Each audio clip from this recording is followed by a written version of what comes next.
What if I told you there's a way you can get anything done and achieve any of your goals? I'm not a crazy successful guy and I'm no better than you. But in terms of failing, I gotta say I'm a pro. I failed like, whoa, so many times. I've tried all kinds of methods. I've read a bunch of productivity books, and whatever worked for you might not work for me. But today I want to show you something that actually worked for me after all these years. First of all, to get things done, here are two things that I recommend you not do. Number one, don't trust your brain 100%. Picture yourself, you just woke up at 6 a.m. and your alarm goes off for the gym. A lot of times your brain immediately goes, you know what? I'm still a little bit tired and I'm still recovering from the last workout. Just let me rest 5 more minutes and then let's go. And then you already know the end. And that sounds reasonable. Sounds like your brain is looking out for you. But when you hit the snooze and suddenly you feel like okay, just scrolling on your bed for like an hour. And at that point, your brain is no longer protecting you. It is protecting your comfort. Or when you need to have a really important conversation with your friend or even your boss. And every time your brain goes, not this time. I gotta wait for the perfect moment. But what is the perfect moment? When everything goes smoothly and the outcome just be as expected? That moment's not gonna come. Ideally, you should get things resolved as soon as you can. You have to go through something that is not comfortable. And there's no way you can avoid it unless you just completely give it up. The second thing I recommend that you not do, don't have a plan B for your goals. I know it sounds kind of crazy. Growing up, we're always told to be considerate, to be well-rounded, and always have a backup plan in case things go wrong. Sure, if you're gonna do something risky, you definitely need a plan B. But many times when we're not getting things done, it's not because of some unavoidable circumstances. You've already got everything you need. The internet, the technologies, and all the resources online. That's all we need. When we're not getting things done, it's more likely because we're being too nice to ourselves, and we always keep a plan B. We tell ourselves, well, if I can't finish this, that's okay. I'll just wait until next Monday. Or if I can't learn this skill this year, that's okay. I'll learn this next year. And guess what? We actually end up taking the plan B all the time. The plan B becomes the actual plan.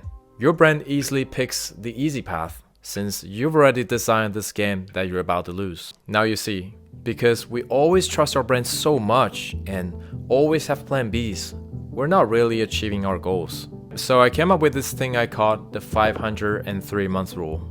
2 years ago, I really wanted to improve my French. But for a whole year, I was doing exactly what I said. I was having the plan B and trusting my own brain 100%. And people were like, good for you, you're learning French. In general, I was just feeling pretty good about myself. Until one day I took the test. It was almost humiliating because I could barely understand the questions. And I realized that I had to be more hardcore. So here's what I did. I paid $500, booked a test that'll happen in 3 months. And I remember my friends were like, what? $500 in 3 months? You're out of your mind. There's no rush, right? Like, no one is forcing you to learn French. And yes, no one is forcing me. That's why after a whole year, I'm still a beginner. And that's exactly the problem when you want to achieve something in your life. Like, no one's gonna point a gun in your head and tell you to do it. People are gonna be easy on you, but it's all about you. You wanted it. If you're also gonna be easy on yourself like everyone else, guess what's gonna happen?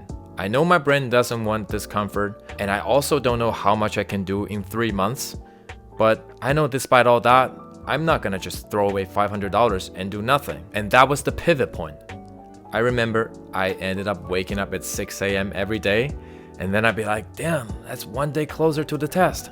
I gotta start learning as soon as I can. And that actually forced me to spend so much time into it. I made a strategy. I booked a t-shirt online. No one forced me, but I leveraged that $500 for this. And guess what? In 3 months, I actually got B2. And now technically I'm considered a francophone in Canada. How nice is that? Now, your goal is probably not learning French.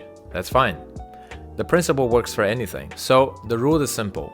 Just throwing in an amount of money that makes you feel like if you're losing it, you're gonna be pissed at yourself for not taking enough action. I'm not saying putting an amount that'll make you homeless. So for me, $500 already sounds like a good damage. I couldn't have imagined had I never signed up for that test. And it could be 300 or 800 or more for you. Depends on your situation. And now, why 3 months? because it's long enough to achieve something that is real, but also short enough so that you won't fall into that trap of thinking that it's not urgent. That urgency is gonna kill your plan B. The goal has to be somewhat realistic as well. Technically, if I was learning from zero to hero, that wouldn't be possible. Now, if you cannot put money down, then there's a second way. Make it public. Tell specific people who will actually check on you. And I don't mean posting on social media to let the whole world know. Tell your friends, your family, the people who are supportive and truly care about you. Or you can even do a bet. Like, if I don't do something in a certain time, I'll give you $100. Well, you can do that with me, I'm down. So now you have both money and the accountability. You can even create weekly check-ins with a small group. Thing is, you don't have to just rely on your own brand to hold you accountable. There's resources, there's people, there's leverages. Use them. Don't forget that your brand wants comfort. And funny enough, your brand also wants to avoid pain more than it wants pleasure. Losing $500 feels way stronger than earning $500. So use that against your brand. Make not doing it hurt more than doing it. That's it. Now you can pick one method and set your deadline and start doing it today. Not tomorrow, not next week, just today. Because if you don't, we both know what's gonna happen. You end up in the same place 1 year from now on. And you just wasted your time watching this video. Now, one more thing before you go. When should you actually rest? If you are actually sick or burned out, like you cannot sleep, cannot focus, or you're physically exhausted, then you must rest. Make sure you know the difference between discomfort and the actual damage. I'll see you in the next video.